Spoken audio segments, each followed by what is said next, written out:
Hello everyone, food recipe या चॅनलमध्ये पुन्हा एकदा आपल्या सर्वांचं स्वागत आहे। तर आज आपण बनवणार आहेत मसाला शेवग्याची भाजी।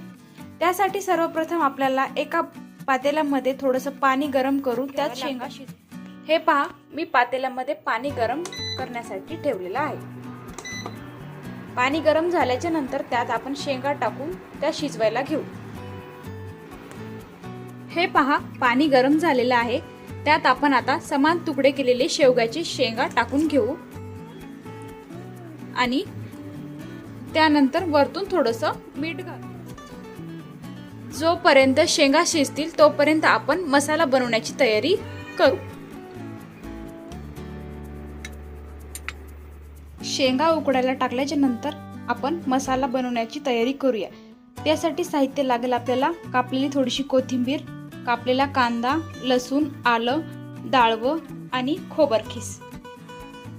मसाला बनवण्यासाठी सर्वप्रथम आपण कढईमध्ये थोडंसं तेल घालून घेऊ।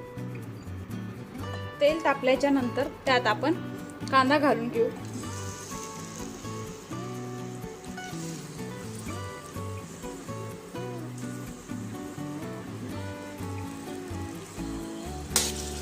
कांद्याला जोपर्यंत लाल कलर येत नाही तोपर्यंत तो छान असा परतवू द्या। त्यानंतर त्यात थोडं खोबरखीस घालून घ्या। त्यानंतर लसूण, अद्रकचे तुकडे, डाळवं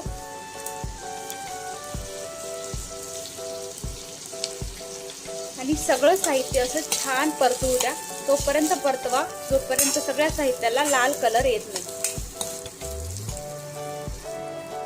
आपल्याला हवी असेल तर वरतून थोडी कोथिंबीर घालू शकता वाटणामध्ये।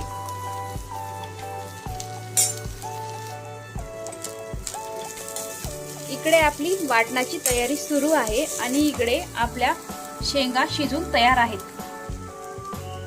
शेंगा शिजवलेलं पाणी फेकून नाही द्यायचं, तेच पाणी आपण भाजीसाठी वापरणार आहे। कारण त्या पाण्यामध्ये शेंगाची पूर्ण चव उतरलेली आहे। हे पहा, आपल्या वाटणाला लालसर कलर येण्यास सुरुवात झाली आहे। हे पहा, आपलं सगळं साहित्य लाल असं झालेलं आहे। सगळं साहित्य कढईमध्ये काढून एका प्लेटमध्ये थंड होण्यासाठी ठेवा आणि थंड झाल्यावर हे सगळं साहित्य मिक्सर मधून काढून त्याचं वाटण तयार करा। हे थंड झालेलं वाटण आपण मिक्सर मध्ये टाकून घेऊ आणि ते मिक्सर मधून काढून घेऊ।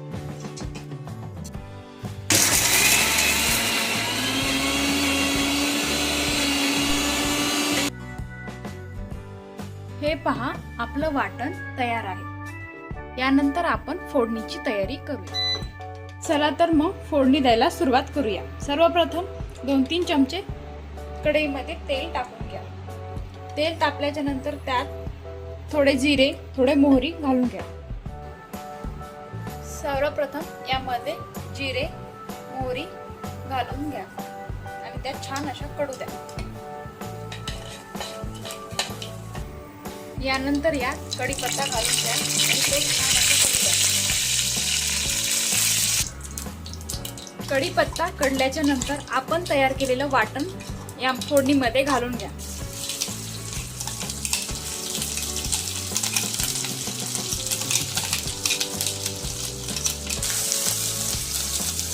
वाटणाला छान तेल सुटेपर्यंत परतून घ्या। आपण या वाटणाला जेवढं जास्त परतवू तेवढी भाजी आपली स्वादिष्ट होईल।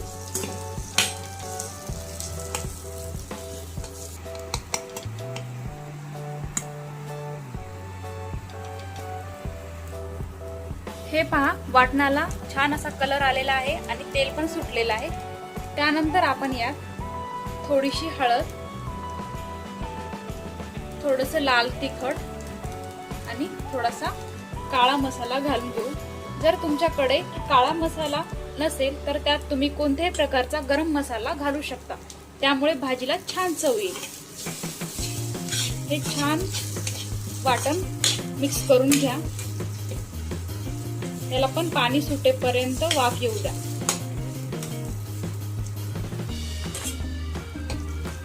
या वाटणाला छान असा वास यायला सुरुवात झालेली आहे। एकदम स्वादिष्ट असं साहित्य बनलेलं आहे.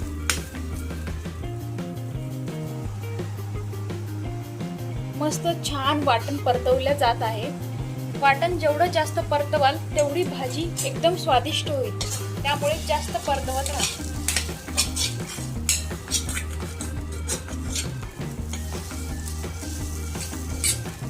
हे पहा, वाटणाला तेल सुटायला सुरुवात झालेली आहे आणि जे वरतून आपण मसाले घातले आहेत या वाटणामध्ये ते पण छान परतवले गेलेले आहेत. हे एकजीव झालेले आहेत पूर्ण या वाटणामध्ये. हा भाजीसाठी जो मसाला तयार झालाय त्यामध्ये आपण शिजवलेले शेंगा घालून घेऊ आणि त्या 1-2 मिनिट छान परतवून घेऊ.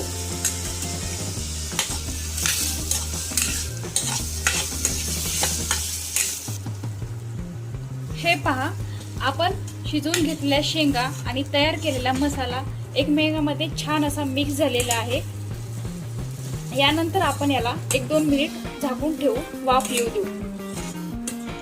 हे पहा, भाजीला वाफ आलेली आहे. यात आपल्याला जेवढी ग्रेव्ही हवी असेल त्यानुसार पाणी घालून घेऊ. जे पाणी आपण शेंगा शिजवण्यासाठी वापरलेलं आहे तेच पाणी आपण ग्रेव्हीसाठी वापरणार आहोत, कारण भाजीची चव बिघडणार नाही. भाजीला एकदम छान अशी चव येईल.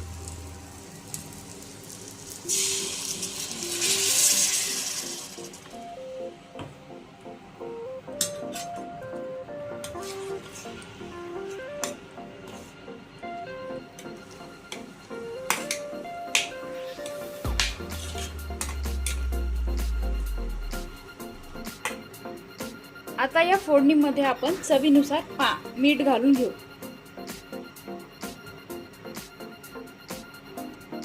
आणि भाजीला छान असं परतवून घेऊ.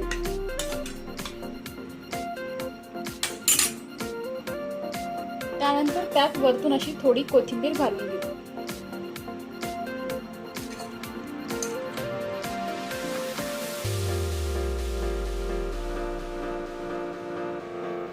भाजीला छान अशी उकळी येईपर्यंत झाकून ठेवा. हे पहा, भाजीला छान अशी उकळी फुटलेली आहे.